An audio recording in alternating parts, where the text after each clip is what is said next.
This is the beginning of section 2.7. Now we've graphed lines, we've talked about linear functions, and now we're going to change the game a little bit. And we're going to talk about absolute value functions and graphs. Now, absolute value, if you remember, the definition of absolute value is the distance a number is from zero. Okay?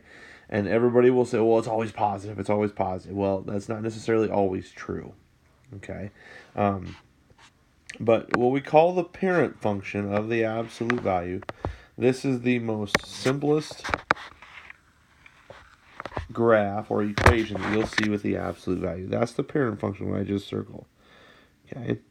It says here that the graph of the absolute value of a linear function of two variables is V-shaped. Okay, and it's symmetric about a vertical line called the axis of symmetry. We're going to talk about that here in just a little bit. But it's in the shape of a V. So when you graph these, it will either look like this as a V, or it will look like this. And as a matter of fact, I can tell you today, all of your V's will be facing up for right now. Okay? So, the axis of symmetry. The axis of symmetry is a line where I essentially take that line and I split the graph exactly into two equal parts. Like if I were to draw a vertical line down and fold a piece of paper over, it would end up laying right on top of each other. Okay? So, the other part that we have that's important is what we call the vertex. The vertex is the sharp point where it comes to the V. So up here, that's where the vertex is. The vertex is always the ordered pair, the opposite of H and K every time. Okay? So, what I'm going to do here, you don't have this in your notes, but I want you to write this part down. And I've written down the basic general vertex form of an equation. The vertex form of an absolute value equation is going to look like this. This is what most of your equations will look like, except they'll have numbers. A, H, and K are all just constant numbers. Okay, they're a number of some kind. All right. The vertex, one of the most important parts that you're going to find when we go to graphing these things is the vertex. And the vertex is the ordered pair, the opposite of H and K. You'll notice H up here in the equation is negative, but when you put it in the ordered pair, it's positive. So I always take the opposite of this number first, and then whatever that number is, K. That's the vertex. That's an ordered pair that we're going to graph every time on these. Okay? So I'll just give you an in general statement here on these and tell you the shifts and things like that. And we're going to practice these a ton, so I'm not too worried. I'm just going to kind of go through this. H tells us how much we shift right or left. Okay. K tells us how much we shift up or down. A, whatever number that is, if it's positive, it's going to be facing up. If it's negative, it's going to be facing down. If A is bigger than 1, so if A is a big number, if it's bigger than 1, we're going to stretch it out. If A is between 0 and 1, in other words, if A is a decimal or a fraction, then it's going to compress it. We're going to squeeze it together a little bit more. Okay? We're going to squeeze it down. Now, these are just in general right now. We're going to talk about what these transformations are. We're going to show these. We're going to describe these more. But I just want to kind of gauge and hit this a little bit first. Again, you don't have this part in your notes. You might want to write this down because they show it separately piece by piece right here. But this is all together now, okay, in one equation. All right.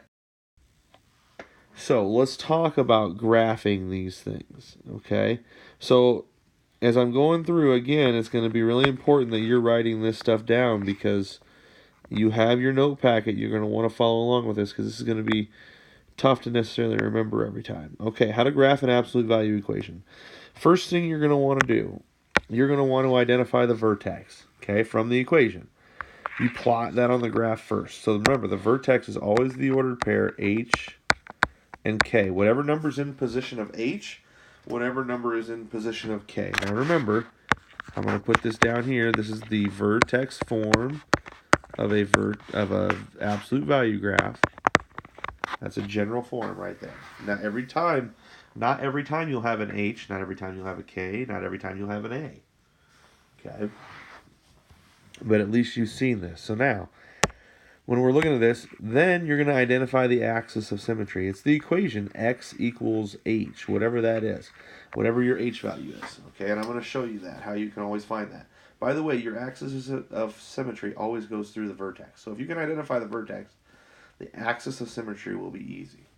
You're going to use the value of a just like you would the slope of a line. From the vertex, you're going to plot your next point using a. So whatever a is, we're going to treat that just like slope.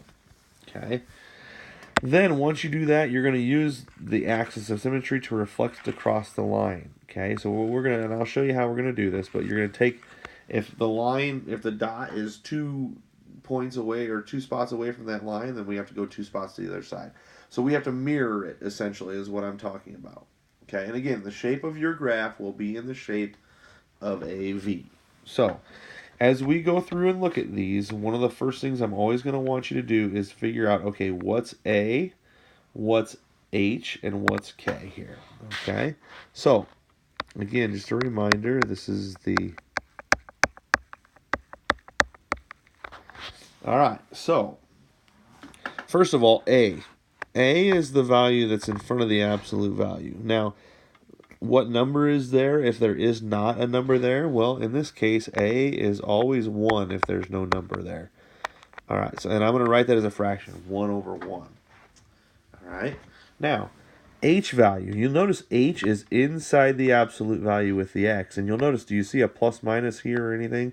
No, you don't at all. So in this case, there is no H. Well, if there is no H, H is going to be 0.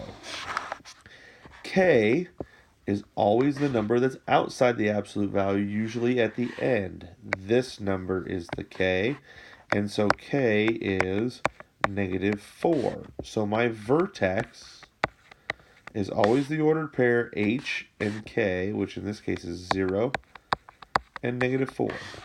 So I'm going to plot that first.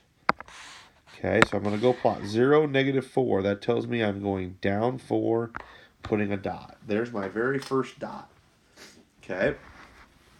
Now, that tells me that's the exact middle of my graph. Okay.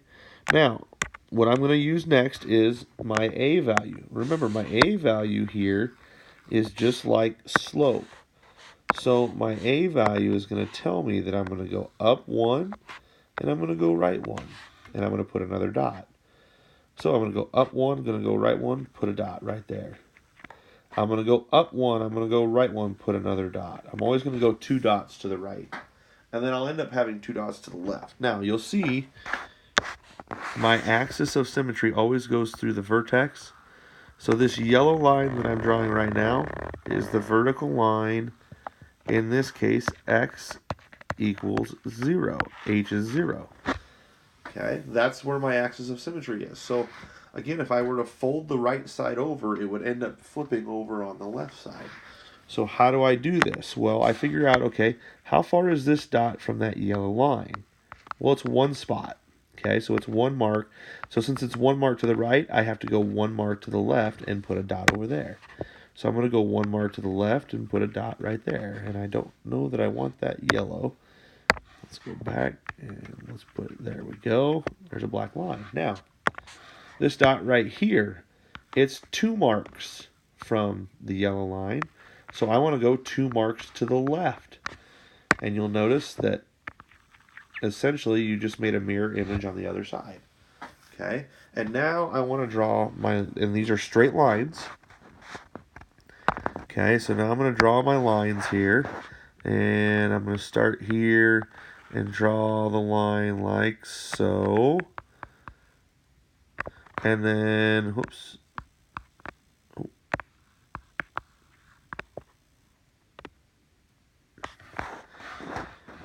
And then I'm going to draw another line right here, and we're going to go out like so. And it's going to look just like that. Okay, and now I can finish up my arrows on the ends, and you have graphed your first absolute value. Vertex, slope, and then mirror. Okay, all right, so now let's look at this second example over here on the right. Second one's a little bit different now. Okay. All right, so we need to figure out what is A. Well, in this problem, A, there is no number out here in front, so that's a 1. H, in this case, we have a number in here this time, and it's -2, but remember, we always want the opposite of it. So it's going to be +2. And then K is the number that we have outside here, and we stay the same. So K is 1. So my ordered pair for the vertex is H and then K. So 2 and 1. So I'm going to come down here, and I am going to go right 2, and I'm going to go up 1, put a dot. Right there's my vertex. Right 2 and up 1. And then I'm going to draw my axis of symmetry, which is, again, this vertical line that goes straight down. That's really bad. Vertical line that goes straight down like so in the yellow. Okay. All right, now I'm looking at my slope. So my slope tells me I'm going to go up 1 and I'm going to go right 1, or my A value. I treat it just like slope. So I go up 1, I go right 1, put a dot. I go up 1, I go right 1, put a dot. Okay? And then I figure out how far each one is. So I should have 2 dots to the right of the vertex and 2 dots to the left of the vertex. So in this case, that's 1 unit away. This black dot is 2 units away. And I now have my absolute value V here.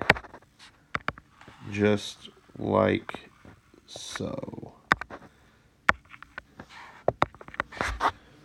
Okay. All right. Now, no, not every time A value is going to be 1. For today, it's going to work out that way for you. Okay. A is always going to be 1 for you.